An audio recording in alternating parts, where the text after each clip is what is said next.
Pinagpalang araw po mga kapatid. Alam po niyo, napakahirap ng ipaliwanag yung banal na ebanghelyo. Kasi po, kung babasahin po natin ebanghelyo, para naman po yung Panginoon ay parang walang puso, walang damdamin, parang anti-employee, anti-worker, at masyado namang elitista na pagkatapos magtrabaho, hindi man lang mayaya sa pagkain yung kanyang alipin, o hindi man lamang papurihan, o ma-very good man lang. Pero mga kapatid, siguro po ang dapat nating tingnan, hindi po yung master, kundi ang aming focus of interest is the attitude of the servant. Ano ang kanyang dapat sa loobin? Na kapag ginawa na niya ang kanyang tungkulin, siya ba ay dapat papurihan? Siya ba ay laging dapat bine-very good?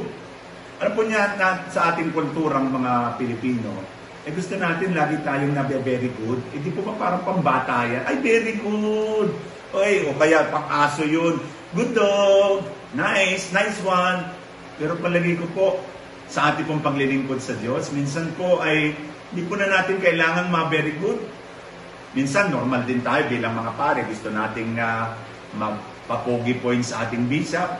Gusto rin nating marinig yung papuri ng ating mga obispo o yung ating mga bossing, mga higher up. Pero another level was given to us by the Holy Gospel na tayo po lahat, we are all servants of God. Na tayo po ay kanyang alipin. Lahat po ng nasa atin galing sa Diyos. At kung lahat po ay galing sa Diyos, katalinuhan, kayamanan, kagalingan, kagwapuhan, lahat pong yan ay galing sa Kanya. So, anong dapat natin gawin? Ipahayag ang ating pagpapasalamat, pagpupuri sa Kanyang ginawa sa atin. Kaya naman lahat ng meron tayo maliban sa kasalanan, galing po sa Panginoong Diyos. At wag po natin pangalawa, wag natin tingnan na ang ating pong misyon sa buhay ay para tumanggap lang ng papuri, to earn merits. Kung hindi, we are just doing our job. Sabi nga ni Rudy F.E., trabaho lang, walang personalan. At yung ating trabaho po ay mapapaganda natin if we do it for God. Do it for the love of God. Do it not just to earn merits. Do it for the salvation of souls.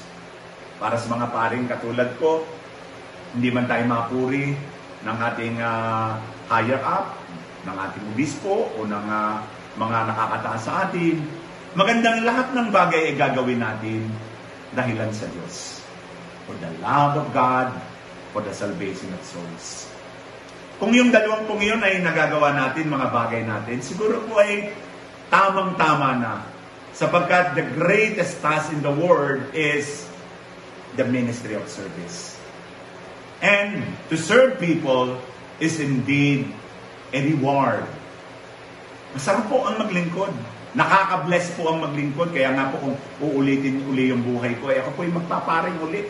Sapagkat wala po sa buhay sa mundo na masasabi natin na magbibigay ng kapanatagan ng kalooban at kapayapaan sa buhay na paglilingkod.